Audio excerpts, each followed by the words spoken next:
विपिन ने सिर खुजाते हुए कहा, दाखिला वापस दे दूं? फिर थोड़ी ही देर में कुछ सोचकर गुस्से से बोला, रोहन ने अपनी इच्छा से मुझे अपना टीचर चुना है। अगर मैंने किसी और टीचर को उसका दाखिला दे दिया तो ये तो उसके साथ अन्याय होगा। अन्याय? उसकी इच्छा? माधव सर ने दांत भींचते हुए कहा। ऐसा कहते हुए तुम्हें शर्म नहीं आई? तुम्हारे तो पिछले टीचर एग्जाम में 0 नंबर आए थे। तुमसे छुटकारा पाकर कोई भी स्टूडेंट खुशी होगा और यहाँ तुम अन्याय की बात कर रहे हो।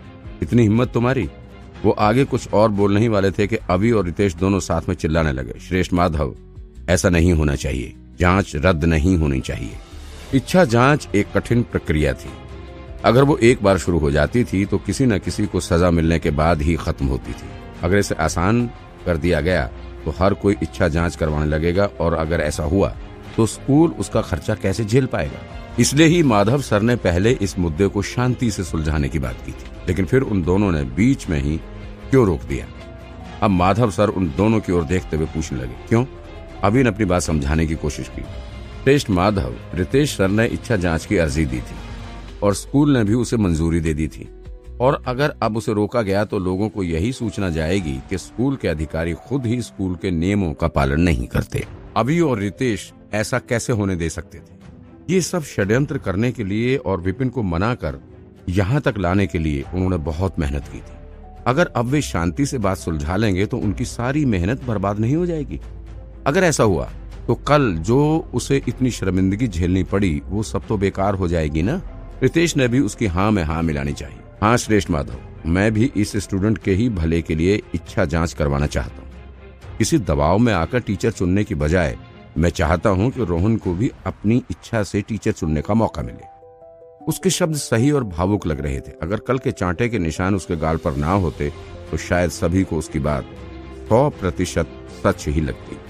उन दोनों की बात सुनकर माधव सर ने भी प्रक्रिया रोकने की कोशिश नहीं की। ठीक है, फिर क्योंकि आप सभी लोगों ने इच्छा जांच करने की सोची है तो मैं सबसे पहले इसके नियम बता देता हूँ। प्रक्रिया पूरी हो जाने के बाद रोहन जिस किसी को अपना टीचर चुनेगा वही जीतेगा और हारने वाले को सजा दी जाएगी। इसलिए पहले सजा नियुक्त कर लेते हैं।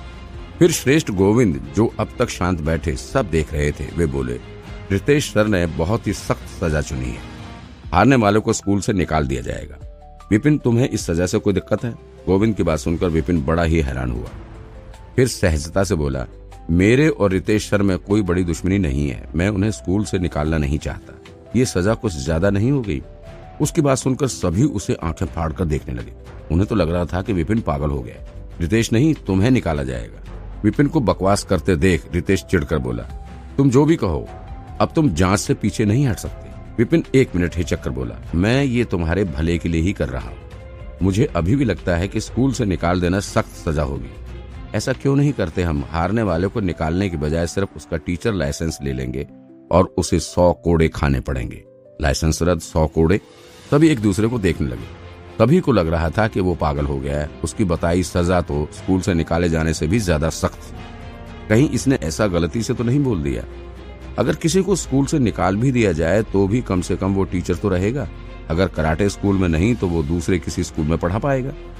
लेकिन अगर उसका लाइसेंस ही रद्द कर दिया गया तो उसकी तो पहचान ही चली जाएगी। फिर चाहे वो कहीं भी जाए, उसे टीचर के नाम पर कलंक के जैसे ही देखा जाएगा और लोग फिर कभी उसे इज्जत से नहीं देखेंगे।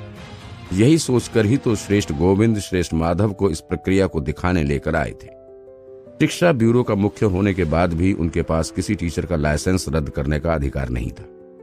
उन्होंने तो सोचा था कि उन्हें ही किसी न किसी तरह इस विपिन का लाइसेंस रद्द करने के लिए माधव को मनाना पड़ेगा। लेकिन यहाँ तो ये विपिन खुद ही इस सजा की मांग कर रहा था। उसका तो काम ही आसान हो गया था। उस पर से इसने 100 कोड़े मारे जाने की मांग रख दी।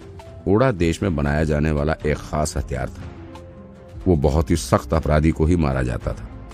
एक बार मारे जाने पर ही वो इंसान के शरीर से उसकी खाल अलग कर देता था और उसे असहनीय दर्द होने लगता था। लेकिन ऊपर से उन्हें कितना भी दर्द हो और उनका शरीर कितना भी चोटिल क्यों न हो जाए, यह हथियार इंसान की चेतना को नुकसान नहीं पहुंचाता था। इंसान चाहे कितना भी पावरफुल हो, कोड़े मारे जाने की सजा पूरी होने तक वो अधमरा हो ही जाता था। तुम्हें सजा पहले कम सख्त लग रही थी या तुम्हें जल्दी मरने की इच्छा होने लगी थी? ऐसी सजा की मांग रखने का तो यही कारण हो सकता है। सब लोग विपिन की ओर ऐसे देखने लगे जैसे किसी पागल आदमी को देख रहे हैं।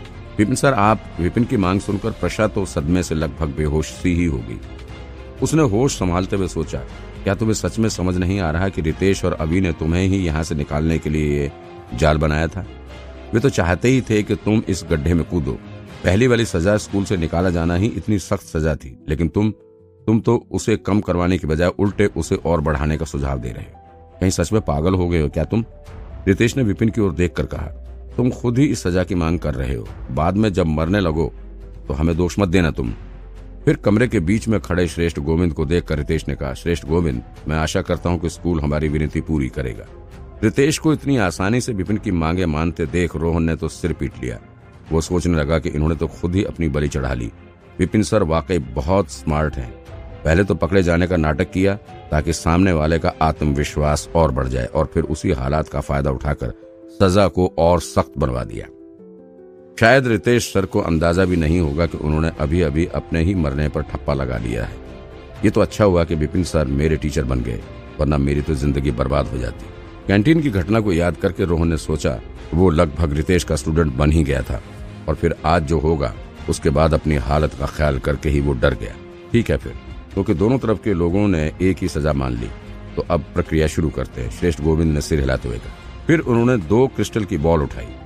उनका आकार एक तरबूज के जितना था, और उन्हें लेकर सामने टेबल पर रख दिया। वे पूरी पारदर्शी थी और उनमें से हल्की गर्म रोशनी निकल रही थी। श्रेष्ठ गोविंद ने आगे कहा, ये गेंद इच्छा जांच पत्थर की बनाई गई है। विपिन और रितेश, तुम दोनों एक गेंद पर अपने खून की एक बूंद डालो, जिसके बाद रोहन उन्हें छुएगा और इन गेंद में से भरोसा लेवल दिखाई देने पर उसकी असली इच्छा जाहिर हो जाएगी। जिस टीचर पर उसका ज्यादा भरोसा होगा वही जीतेगा। किसी को और कुछ पूछना है? विपिन और रितेश ने सिर हिलाकर मना किया। नहीं। प्रक्रिया बहुत ही सीधी थी। इच्छा जांच पत्थर की मदद से स्टूडेंट के मन में झांका जा सकता था।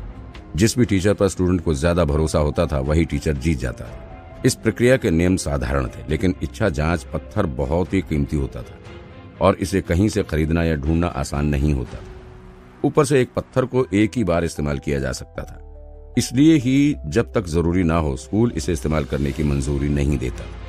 रही बात खर्चे की, तो जो टीचर हारता था उसे ही पूरी प्रक्रिया का खर्च देना पड़ता था। रितेश और बाकी सभी की नजरों में विपिन एक 0 नंबर लाने वाला बेकार टीचर, और रोहन ने एंट्रेंस एग्जाम में टॉप 100 में रैंक पाई थी। इतना होशियार स्टूडेंट विपिन जैसे टीचर को कैसे चुन सकता था?